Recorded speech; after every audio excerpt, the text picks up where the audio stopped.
Two recent missile tests conducted by North Korea were of a new intercontinental ballistic missile (ICBM) system, marking a serious escalation by Pyongyang that will be punished with fresh sanctions, a senior U.S. official said Thursday. According to North Korea, the February 26 and March 4 tests were focused on developing a reconnaissance satellite, but the U.S. official said rigorous analysis concluded they were actually experimental precursors to a likely full-range ICBM launch.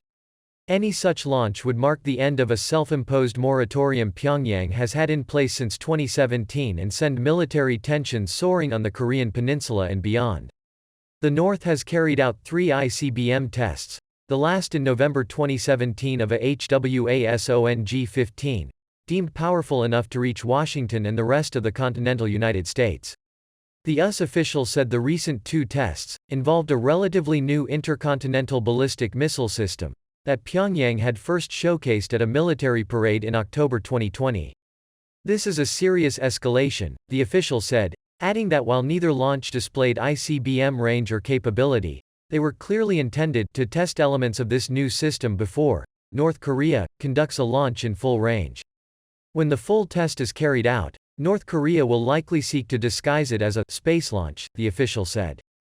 Prior to its ICBM tests in 2017, the North had carried out a series of powerful rocket launches that it insisted were part of a wider civilian space program.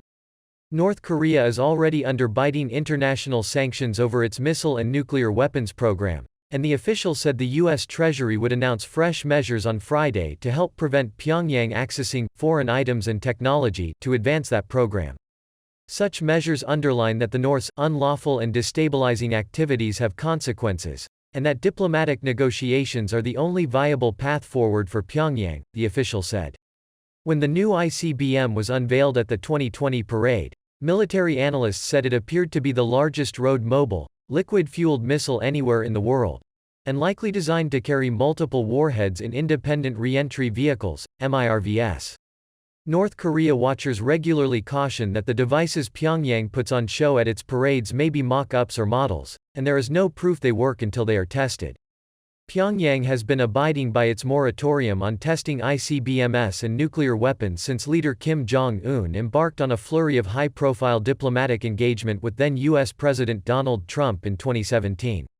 Talks later collapsed and diplomacy has languished ever since, despite efforts by the administration of U.S. President Joe Biden to offer fresh negotiations. The North started hinting in January that it might lift the moratorium, and it has conducted 9 weapons tests this year, including of banned hypersonic and medium-range ballistic missiles. A fresh ICBM launch would be an early challenge for South Korea's new president-elect, Yoon Suk-yeol, who has vowed to take a hard line with the North's provocations.